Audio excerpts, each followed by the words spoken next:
ਅੱਜ ਸੱਚਖੰਡ ਸ੍ਰੀ ਹਰਿਮੰਦਰ ਸਾਹਿਬ ਵਿਖੇ ਪਟਨਾ ਸਾਹਿਬ ਗੁਰਦੁਆਰਾ ਪ੍ਰਬੰਧਕ ਕਮੇਟੀ ਦੇ ਪ੍ਰਧਾਨ ਅਵਤਾਰ ਸਿੰਘ ਅਤੇ ਦਿੱਲੀ ਗੁਰਦੁਆਰਾ ਪ੍ਰਬੰਧਕ ਕਮੇਟੀ ਦੇ ਸੀਨੀਅਰ ਮੀਤ ਪ੍ਰਧਾਨ ਬੀਬੀ ਰਣਜੀਤ ਕੌਰ ਨਤਮਸਤਕ ਹੋਣ ਲਈ ਪਹੁੰਚੇ, ਜਿੱਥੇ ਉਹਨਾਂ ਵੱਲੋਂ ਸੱਚਖੰਡ ਸ੍ਰੀ ਹਰਿਮੰਦਰ ਸਾਹਿਬ ਵਿਖੇ ਮੱਥਾ ਟੇਕਿਆ ਗਿਆ ਅਤੇ ਰਸਬਾਣੀ ਦਾ ਆਨੰਦ ਮਾਣਿਆ ਗਿਆ ਅਤੇ ਸਰਬੱਤ ਦੇ ਭਲੇ ਦੀ ਅਰਦਾਸ ਵੀ ਕੀਤੀ ਗਈ। Bureau report live Bharat. हाँ जी, पूरे देश से किसान आंदोलन चल रहा है। दिल्ली गुरुद्वारा प्रबंधक कमेटी लोग की समागम किए जा रहे थे। जिस तरह सारे जानते हैं कि किसान वीर भैन भरा सारे अपने मिशन में उत्थे आके बैठे हुए सिंघू बॉर्डर से, गाजीपुर बॉर्डर से और नाल टीकरी बॉर्डर से। दिल्ली सिख गुरुद्वारा प्रबंधक कमेटी वालों पहले दिन तो ही उत्थे लंगरां की सेवा, उहदे नाल दवाइयां की सेवा, बिस्तरे, कंबल तो बाबा बंदा सिंह आराम घर, माई भागो आराम घर, यह सारे आराम घर भी बनाए गए हैं कि जिथे सारिया संगत आके रेस्ट कर सकन।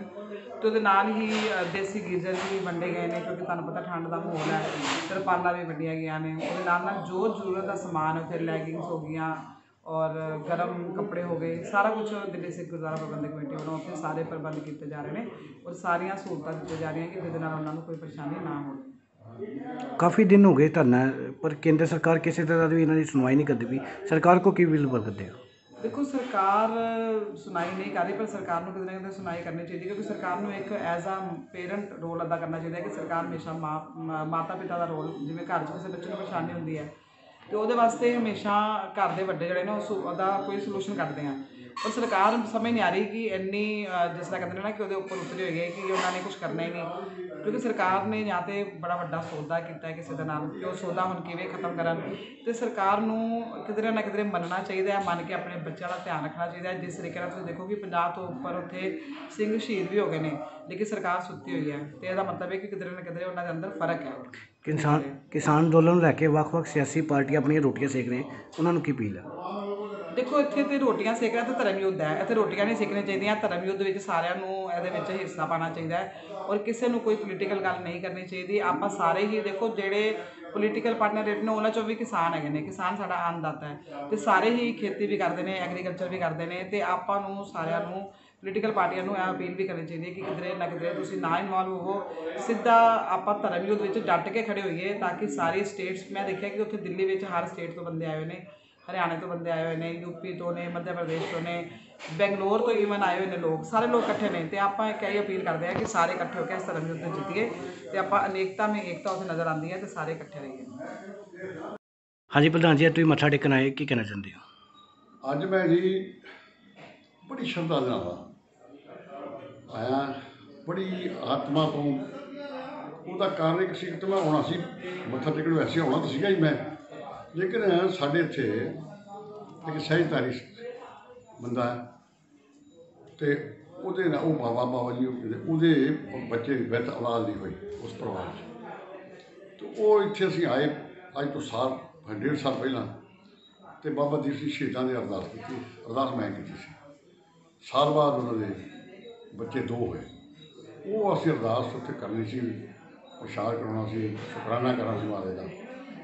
उस तो बाद इत्थे हुण महाराज अरदास करके तो मैं ना कल उत्थे जाना जिथे सरवंत सिंह बयान सिंह शहीद उन्होंने पिंड जिहदा जिथे उन्होंने बहुत बड़ा दिन कल मनाया जा रहा शहादत का, इस करके मैं आया सी। प्रधान जी, गुरु गोबिंद सिंह जी का शताब्दी दिहाड़ा आ रहा है, की कहना चाहते? पटना साहब कितने बड़े पद्धर से समागम किए? पातशाह का जो दिन आज देखो साढ़े ना पटना साहब हैगा जी 10वें पातशाह का पहला तख्त होगा। हाँ जी, पटना साहब पहला जी सिखो महाराज प्रकाश इतने हुआ, उस तो बाद अनंदपुर साहब तो फिर दमदमा साहब, यह 6वें पातशाह का तख्त है। तो फिर 5वां जाके हजूर साहब उत्थे महाराज ने जो अवतार तारा, वो बहुत बड़ी महानता पटना शहर विखे भावदे हो। साढ़े सारे गुरपुरब असीं कोने नहीं मनते, एको ही गुरपुरब गुरु गोबिंद सिंह महाराज का जो बहुत बड़ी धूमधाम नाल मनाया जाता। हुण खास करके पहला संगत बाहरों जाती सी सारी, तो जिन्नी कि जाती सी थोड़ी बहुत होंदी सी। तो 350 साल जदों उत्थे बिहार की सरकार ने मनाया, नीतीश कुमार नूं लख लख वधाई धन्नवाद करदा मैं उस वेले दा। पूरी सरकार ने जो वो मना दी शताब्दी, उहदे नाल सारे बिहार च कि सारा साउथ कलकत्ते बंबे झारखंड आसाम तक बहुत वड्डी गिणती के विच दुनिया दे विच इन्ना क प्रचार हो गया कि अज उत्थे जिन्नी संगत बाहर आउंदी है ना, उहदे नालों डबल संगत उत्थे दी आउण लग गई। ਅੱਜ ਉੱਥੇ ਹਿੰਦੂ ਮੁਸਲਮਾਨ ਸਵੇਰੋਂ ਸ਼ਾਮ ਤੱਕ ਲਾਈਨ ਲੱਗ ਕੇ ਮੱਥਾ ਟੇਕਦਾ। ਅੱਜ ਸਿੱਖ ਦੀ ਜਿਹੜੀ ਸ਼ਾਨ ਉੱਥੇ ਬਣ ਗਈ ਆ। ਲੋਕ ਹੁਣ ਕਹਿੰਦੇ ਨਹੀਂ ਫੜਾ ਗੁਰੂ ਕੋ ਸਾਨੂੰ ਸੇਵਾ ਦੱਸੋ, ਸਾਨੂੰ ਸੇਵਾ ਦੱਸੋ। ਜਿਹੜੇ ਦੇਖਣਾ ਨਹੀਂ ਚਾਹੁੰਦੇ ਉਹ ਇਹ ਸਮਝੇ ਲੋਕ ਹੁਣ ਕਿ ਗੁਰੂ ਗੋਬਿੰਦ ਸਿੰਘ ਦਾ ਬਿਹਾਰ ਪੈਦਾ ਹੋਇਆ, ਸਾਡਾ ਗੁਰੂ ਹੈ। ਬੜੀ ਵੱਡੀ ਸ਼ਾਨ ਹੈ ਸਿੱਖਾਂ ਦੀ ਉੱਥੇ। ਅਸੀਂ ਉਹਨੂੰ ਉਸੇ ਢੰਗ ਨਾਲ ਮਨਾ ਰਹੇ ਹਾਂ। ਸਾਨੂੰ ਉਹਦੇ ਪਰਮਿਸ਼ਨ ਮਿਲੀ ਨਹੀਂ ਨਗਰ ਕੀਰਤਨ ਦੀ। ਜੇ ਨਗਰ ਕੀਰਤਨ ਦੀ ਤਿਆਰੀ ਸਾਡੀ ਪੂਰੀ ਆ, ਜੇ ਮਿਲ ਗਈ ਤਾਂ ਬਹੁਤ ਸ਼ਾਨਦਾਰ ਤਰੀਕੇ ਨਾਲ ਕਰਾਂਗੇ ਜਿਵੇਂ ਅੱਗੇ ਕੱਢਦੇ ਹਾਂ। ਅਤੇ ਜੇ ਨਹੀਂ ਪਰਮਿਸ਼ਨ ਮਿਲੀ ਫਿਰ ਅਸੀਂ ਥੋੜ੍ਹਾ ਬਹੁਤ ਜਿੰਨਾ ਕੁ ਸਾਨੂੰ ਉਹਨਾਂ ਇਜਾਜ਼ਤ ਦੇਣਗੇ ਉਹ ਕਰਾਂਗੇ। ਪਰ ਉਹਦੇ ਬਾਵਜੂਦ ਜਿਹੜੇ ਕੀਰਤਨ ਦਰਬਾਰ, ਰਾਗੀ, ਢਾਡੀ, ਕਵੀ ਉਹ ਉਸੇ ਤਰ੍ਹਾਂ ਹੋਊਗਾ ਜਿੱਦਾਂ 350 ਸਾਲਾਂ 'ਚ ਹੋਇਆ। ਬੜੇ ਸ਼ਾਨਦਾਰ ਤਰੀਕੇ ਦੇ ਨਾਲ ਅਸੀਂ ਦੁਆ ਸਜਾ ਰਹੇ ਹਾਂ। ਲੰਗਰਾਂ ਦੀ ਸੇਵਾ ਬਾਬਾ ਭੋਰੇ ਵਾਲਿਆਂ ਨੂੰ ਦਿੱਤੀ ਆ। ਬਾਬਾ ਜਿਹੜਾ ਕਾਲੀਆ ਆਪਣੇ ਬਾਬੇ ਨੂੰ ਕਮਲ ਗੁਰਚਾ ਨੂੰ ਜਿਹੜੇ ਹੈਗੇ ਬਾਲੀ ਲਾਲ ਬਾਬਾ ਜੀ, ਬਾਬਾ ਕਸ਼ਮੀਰਾ ਸਿੰਘ ਜੀ, ਉਹਨਾਂ ਨੂੰ ਦਿੱਤੀ ਆ। ਔਰ ਉਸ ਤੋਂ ਬਾਅਦ ਕੀ ਕਰਦੇ ਅਸੀਂ ਕਿ ਜਿਹੜਾ ਗੁਰਦੁਆਰਾ ਨਵਾਂ ਉੱਥੇ ਆਇਆ ਆਪਣਾ ਗੁਰਦੁਆਰਾ ਆਪਣਾ ਸ਼ੀਤਲ ਕੁੰਡ ਆਪਣਾ ਗੁਰੂ ਨਾਨਕ ਸਾਹਿਬ ਦਾ ਗੁਰਦੁਆਰਾ ਜਿਹੜਾ ਉਹ ਗੁਰਦੁਆਰਾ ਇੰਨਾ ਹੁਣ ਜਿੰਨੀ ਸੰਗਤ ਪਟਨਾ ਸਾਹਿਬ ਜਾਂਦੀ ਆ ਉਹਨੇ ਰਾਜਗੀਰ ਜਾਂਦੀ ਆ। ਇਹ ਰਾਜਗੀਰ ਜਿਹੜੇ 68 ਤੀਰਥ ਸਾਹਿਬ ਉਹਨਾਂ ਵਿੱਚੋਂ ਤੀਰਥ ਆਉਂਦਾ ਹੈ। ਇਸ ਕਰਕੇ ਸੰਗਤ ਦਾ ਬਹੁਤ ਵਹਾਅ ਹੁਣ ਉੱਥੇ ਇੰਨੀ ਸੰਗਤ ਦੇ ਫੋਨ ਜਾ ਰਿਹਾ। ਉਹਨਾਂ ਦੇ ਅਸੀਂ ਕਮਰੇ ਬੁੱਕ ਕਰ ਰਹੇ ਹਾਂ, ਸਰਾਵਾਂ ਬੁੱਕ ਕਰ ਰਹੇ ਹਾਂ। ਅਸੀਂ ਰਾਤ ਦਿਨ ਲੱਗ ਕੇ ਮਿਹਨਤ ਲੱਗੀ, ਸਾਰੀ ਟੀਮ ਲੱਗੀ। ਮੈਂ 10 ਤਰੀਕ ਨੂੰ ਜਾ ਰਿਹਾ। 10 ਤਰੀਕ ਤੋਂ ਲੈ ਕੇ ਫਿਰ ਮੈਂ ਉੱਥੇ ਰਹਿਣਾ 25 ਤੱਕ। ਲਗਾਤਾਰ ਗੁਰਪੁਰਬ ਵੀ ਮਨਾਉਣਾ, ਹੋਰ ਸੇਵਾ ਕਰਨੀ, ਸਰਾਵਾਂ ਦਾ ਕੰਮ ਕਰਨੀ। ਬੜੀ ਵੱਡੀ ਪੱਧਰ ਦੇ ਉੱਤੇ ਮਨਾਇਆ ਜਾ ਰਿਹਾ ਔਰ ਸੰਗਤਾਂ ਵੀ ਬੜੀ ਜੋਸ਼ ਖੋਸ਼ ਦੇ ਨਾਲ ਉੱਥੇ ਪਹੁੰਚ ਰਹੀਆਂ। ਪ੍ਰਧਾਨ ਜੀ, ਕਰੋਨਾ ਦਾ ਪ੍ਰਕੋਪ ਹਜੇ ਵੀ ਜਾਰੀ ਹੈ ਅਤੇ ਲੋਕਾਂ ਨੂੰ ਕੀ ਅਪੀਲ ਕਰਦੇ ਹੋ, ਸੰਗਤਾਂ ਨੂੰ ਕੀ ਅਪੀਲ ਕਰਦੇ ਹੋ? ਕਿਉਂਕਿ ਮੈਂ ਤਾਂ ਸਮਝਣਾ ਵੀ ਕਰੋਨਾ ਦੇ ਉੱਤੇ ਬਚਣਾ ਚਾਹੀਦਾ। ਹਰ ਬੰਦੇ ਨੂੰ ਆਪਣਾ ਜੋ ਡਿਸਟੈਂਸ ਵਗੈਰਾ ਰੱਖਣਾ ਚਾਹੀਦਾ, ਆਪਣਾ ਮੂੰਹ ਕੱਢ ਕੇ ਰੱਖਣਾ ਚਾਹੀਦਾ। ਇਹ ਕੋਈ ਦੋ ਰਾਏ ਨਹੀਂ। ਲੇਕਿਨ ਇੱਕ ਮੈਂ ਹੋਰ ਗੱਲ ਦੇਖੀ ਆ, ਜਿੱਦਾਂ ਕਿਸਾਨ ਮੋਰਚਾ ਲੱਗਿਆ ਹੋਇਆ, ਉੱਥੇ ਲੱਖਾਂ ਹੀ ਬੰਦਾ ਬੈਠਾ।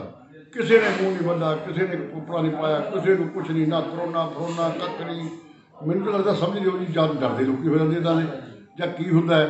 ਅਤੇ ਉੱਥੇ ਸਾਰੀ ਦੁਨੀਆ ਉਸੇ ਤਰ੍ਹਾਂ ਤੁਰੀ ਫਿਰਦੀ ਆ ਅਤੇ ਬੜਾ ਬੇਪਰਵਾਹ ਹੋ ਕੇ ਕਹਿੰਦੇ ਇੱਥੇ ਕਰੋਨਾ ਗੁਰੂ ਕਿਰਪਾ ਕਰਦਾ। ਮੇਰਾ ਖਿਆਲ ਉੱਤੇ ਆਹ ਵਸਿਆ ਸਤਿਗੁਰ ਪਾਤਸ਼ਾਹ ਉਹਦੀ ਰਾਖੀ ਕਰਦਾ। ਪਰ ਇਹ ਕਰੋਨੇ ਤੋਂ ਹਜੇ ਸਾਨੂੰ ਬਚਣਾ ਚਾਹੀਦਾ। ਇਹ ਤਾਂ ਜਿਸ ਤਰ੍ਹਾਂ ਲੱਗੇ ਸੋ ਤਨ ਜਾਣੇ, ਕੌਣ ਜਾਣੇ ਪੀੜ ਪਰਾਏ ਜਿਹਦੇ ਲੱਗ ਜਾਂਦਾ, ਜਿਹਦੇ ਬੱਚੇ ਚਲੇ ਗਿਆ, ਹਜ਼ਾਰਾਂ ਬੰਦਾ ਮਰ ਗਿਆ। ਹਿੰਦੁਸਤਾਨ ਦਾ 1.5 ਲੱਖ ਬੰਦਾ ਮਰ ਗਿਆ। ਅਮਰੀਕਾ ਦਾ 3.5 ਲੱਖ ਦਾ ਬੜਾ ਬਹੁਤ ਮਰੀ ਆ। ਅਜੇ ਸਾਡੇ ਉੱਤੇ ਇਹ ਬਲਾਟ ਟਲੇ ਨਹੀਂ। ਵੈਕਸੀਨ ਆ ਗਈ ਹੈ ਜੀ, ਜਿਹੜੀ ਹੈਗੀ ਆ ਇਹਦਾ ਟੀਕਾ ਬਣ ਗਿਆ। ਉਹਨੇ ਇਹਦੀ ਟਰਾਈਅਰ ਕਰਦੇ ਪਏ। ਦੇਖੋ ਮਹਾਰਾਜ ਕਿਰਪਾ ਕਰੇ ਇਹ ਲੱਗ ਜਾਏ ਅਤੇ ਦੁਨੀਆ ਦਾ ਇੱਥੋਂ ਤੋਂ ਛੁਟਕਾਰਾ ਹੋ ਸਕੇ। ਪਰ ਅਜੇ ਖਤਰੇ ਤੋਂ ਟਲੇ ਨਹੀਂ। ਪ੍ਰਧਾਨ ਜੀ, ਕਿਸਾਨ ਅੰਦੋਲਨ ਲਗਾਤਾਰ ਚੱਲਦਾ ਪਿਆ। ਕੇਂਦਰ ਸਰਕਾਰ ਕਿਸੇ ਤਰ੍ਹਾਂ ਵੀ ਨਿਪਟਾਰਾ ਨਹੀਂ ਕਰਦੀ। ਸਰਕਾਰ ਨੂੰ ਕੀ ਅਪੀਲ ਕਰਦੇ ਹੋ? ਮੈਨੂੰ ਸਮਝ ਨਹੀਂ ਲੱਗਦੀ ਕਿ ਸਰਕਾਰ ਨੂੰ ਪਹਿਲਾਂ ਇਹ ਪੁੱਛੇ ਵੀ ਇਹਨਾਂ ਨੇ ਬਿੱਲ ਪਾਸ ਕਿਉਂ ਕੀਤਾ। ਪੁੱਛ ਕੇ ਤੁਸੀਂ ਪਾਸ ਕੀਤਾ ਹੈ ਕਿਉਂ? ਤੁਹਾਨੂੰ ਕਿਸਾਨਾਂ ਨੇ ਮੰਗਿਆ ਤਾਂ ਦੇਖੋ, ਤੁਹਾਨੂੰ ਕਿਸਾਨਾਂ ਨੇ ਚਿੱਠੀ ਲਿਖੀ ਆ ਸਾਡਾ ਬਿੱਲ ਬਣਾਉਣ ਦੀ। ਤੁਸੀਂ ਆਪ ਹੀ ਮੋਦੀ ਜਾਊਗਾ, ਪਿਛਲੀ ਵਾਰ ਸਰਕਾਰ ਇਹਦੀ ਬਣੀ ਆ, ਆਪੇ ਮੋਦੀ ਦਾ ਸਟੇਟ 'ਤੇ ਮੈਂ ਇਹ ਕਰੂੰਗਾ, ਮੈਂ ਕਿਸਾਨੋਂ ਕੇ ਲਈ ਉਹ ਕਰੂੰਗਾ। ਹੁਣ ਕਹਿੰਦਾ ਹਰ ਸਰਕਾਰ ਨੇ ਜ਼ੋਰ ਲਾਇਆ ਇਹਨੂੰ ਬਣਾਉਣ ਵਾਸਤੇ, ਪਰ ਜ਼ੋਰ ਤਾਂ ਲਾਇਆ ਤਾਂ ਬਣਿਆ ਤਾਂ ਨਹੀਂ ਨਾ। ਇਹਦਾ ਮਤਲਬ ਸਹਿਮਤੀ ਨਹੀਂ ਬਣੀ। ਜੋ ਤੂੰ ਕਰ ਰਿਹਾ, ਜੋ ਤੂੰ ਪਾਸ ਕੀਤਾ ਹੈ, ਇਹ ਪਾਸ ਕਰਨ ਤੋਂ ਪਹਿਲਾਂ ਕਿਹੜੀ ਕਿਸਾਨ ਜਥੇਬੰਦੀ ਦੇ ਕੋਈ ਪਰਮਿਸ਼ਨ ਲਈ ਆ? ਇਹਦੇ ਕਿਹੜੇ ਜਥੇਬੰਦੀ ਨੇ ਆਖਿਆ ਤੈਨੂੰ ਜਾ ਕੇ ਵੀ ਸਾਨੂੰ ਮਨਜ਼ੂਰ ਆ, ਤੂੰ ਬਣਾ ਦੇ? ਤੂੰ ਬਣਾਇਆ ਕਦੋਂ? ਜਦੋਂ ਕਰੋਨਾ ਦਾ ਜ਼ੋਰ ਸੀ। ਇਸ ਕਰਕੇ ਉਦੋਂ ਬਣਾਇਆ ਤਾਂ ਕਿ ਲੋਕਾਂ ਨੂੰ ਪਤਾ ਨਹੀਂ ਲੱਗਣਾ। ਪੰਜਾਬ ਤੋਂ ਸਿਵਾਏ ਦੇਸ਼ ਦੇ ਕਿਸੇ ਸਟੇਟ ਨੂੰ ਨਹੀਂ ਪਤਾ ਕਿ MSP ਕੀ ਹੁੰਦੀ ਆ। ਇਸੇ ਕਰਕੇ ਹਿੰਦੁਸਤਾਨ ਗਰੀਬੀ ਨਾਲ ਮਰ ਰਿਹਾ। ਬਿਹਾਰ ਉੱਥੇ ਜਿਹੜੀ ਚੀਜ਼ 800 ਰੁਪਏ ਦੀ ਵਿਕਦੀ ਆ, ਉਹ ਇੱਥੇ 2,500 ਦੀ ਵਿਕਦੀ ਆ, ਕਿਉਂਕਿ ਉਹਨਾਂ ਦੇ ਕੋਈ ਲੈਣ ਵਾਲਾ ਨਹੀਂ, ਖਰੀਦਣ ਵਾਲਾ ਨਹੀਂ, ਫਸਲ ਕੋਈ ਹੁੰਦੀ ਨਹੀਂ। ਇਸ ਕਰਕੇ ਦੇਸ਼ ਦੀ ਗਰੀਬੀ ਨਹੀਂ ਨਿਕਲ ਸਕਦੀ ਜਿੰਨਾ ਚਿਰ ਇਹ ਕਾਨੂੰਨ MSP ਲਾਗੂ ਹੋ ਕੇ ਅਤੇ ਜਿਹੜਾ ਕਾਨੂੰਨ ਕਹਿੰਦੇ ਕਿਸਾਨ ਨਾ ਬਣਿਆ ਉੱਦਾਂ ਦਾ, ਅਤੇ ਜਿੱਦਾਂ ਦਾ ਇਹ ਬਣਾ ਰਿਹਾ, ਇਹ 2-3 ਕਾਰਪੋਰੇਟਾਂ ਨੂੰ, ਉਹ ਵੀ ਗੁਜਰਾਤੀਆਂ ਨੂੰ, ਆਪਣਿਆਂ ਨੂੰ, ਰਿਸ਼ਤੇਦਾਰਾਂ ਨੂੰ, ਜਿਹੜਾ ਉਹਨਾਂ ਨੂੰ ਖੁਸ਼ ਕਰਨ ਵਾਸਤੇ ਸਾਰੇ ਕਿਸਾਨਾਂ ਨੂੰ ਜਿਹੜੇ ਅੰਨਦਾਤੇ। ਦੇਖੋ ਅੰਨਦਾਤਾ ਅੱਜ ਕਿਸਾਨ ਹੈ, ਖੇਤ ਹਲ ਵਾਹ ਕੇ ਸਾਨੂੰ ਰੋਟੀ ਦਿੰਦਾ ਹੈ, ਦੇਸ਼ ਨੂੰ ਰੋਟੀ ਦਿੰਦਾ ਹੈ। ਔਰ ਜਿਹੜਾ ਉਹਦਾ ਪੁੱਤਰ ਹੈ ਉਹ ਬਾਰਡਰ 'ਤੇ ਜਵਾਨ ਹੈ, ਉਹਦੇ ਹੱਥ 'ਚ ਬੰਦੂਕ ਹੈ, ਪਿਓ ਦੇ ਹੱਥ 'ਚ ਹਲ ਫੜਿਆ, ਪੁੱਤ ਦੇ ਹੱਥ 'ਚ ਬੰਦੂਕ ਫੜੀ ਹੋਈ ਆ।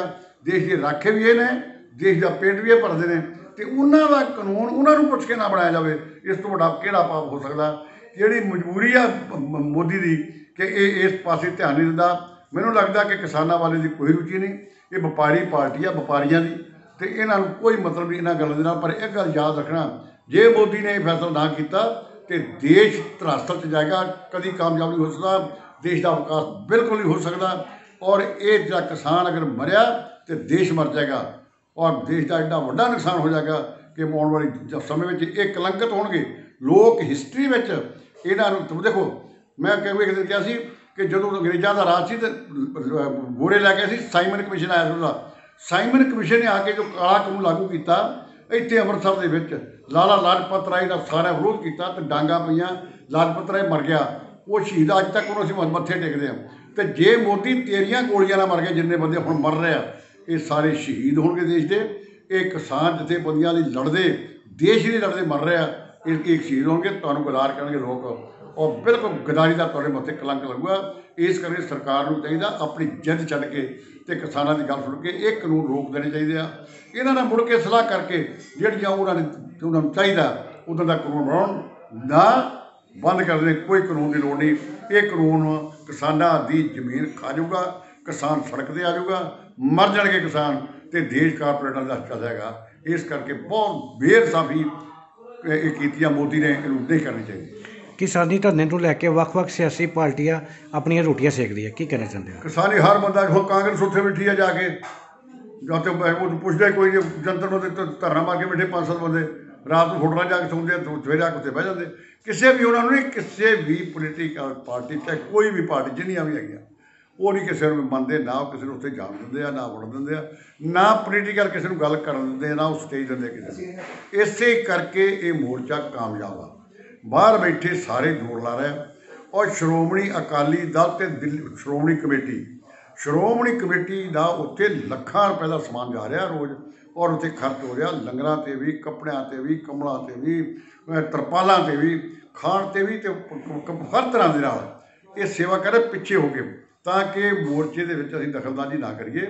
असीं अपने किसान भरावां की मदद करिए तो बाहर रह के दिल्ली कमेटी भी कर रही है तो श्रोमणी कमेटी सिरों परे कर रही है।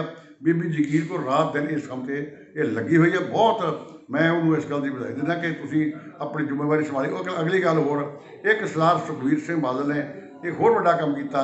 बीबी हरसिमरत कौर जिहड़ा इन्होंने दमदमा साहब उन्होंने शहीदों का भोग पाया उन्होंने श्रद्धांजलि दी आ। आपां लड़ी जाने लेकिन उन्होंने शहीदों की सार उन्होंने लई आ। इस गल दे वो उन्होंने मैं समझना भी उन्होंने अपनी जिम्मेवारी बहुत बाखूबी निभाई उन्होंने अपनी जिम्मेवारी ये उन्होंने करनी चाहिए की उन्होंने। लोगों को की अपील करते हो किसानों के धरने वास्ते? किदा लोगों को की अपील करते हो? लोगों में अपील ये करदा भी सारे हिंदुस्तान के लोगों ये मोर्चा ना तो सिखां का ना पंजाब का ना किसी बरादरी का ना किसी कौम का ना किसी स्टेट। ये मोर्चा हैगा सारे हिंदुस्तान के हर वर्ग का। ये मजदूर अफेक्टेड होएगा लेबर अफेक्टेड होएगी ये रेलवे अफेक्टेड होएगा क्योंकि किसान की रोटी जो ये किसान मरिया हर चीज़ महंगी होनी आ।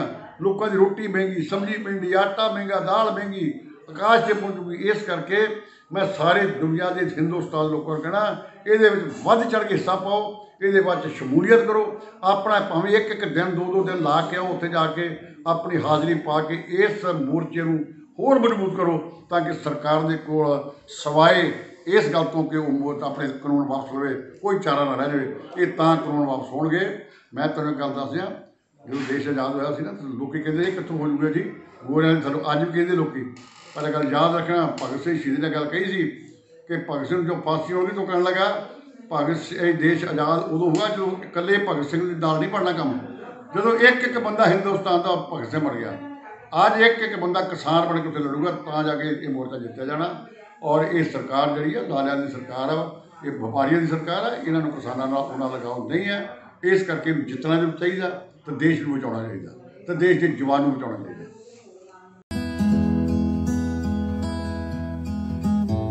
बेऔलाद जोड़िਆਂ ਦੇ ਲਈ ਵਰਦਾਨ ਮੈਡੀਕੋਮ ਆਯੁਰਵੈਦਿਕ ਸੈਂਟਰ ਅੰਮ੍ਰਿਤਸਰ ਗਰਭ ਦਾ ਨਾ ਠਹਿਰਨਾ ਜਿਹੀਆਂ ਬਿਮਾਰੀਆਂ ਦਾ ਸ਼ਰਤੀ ਇਲਾਜ।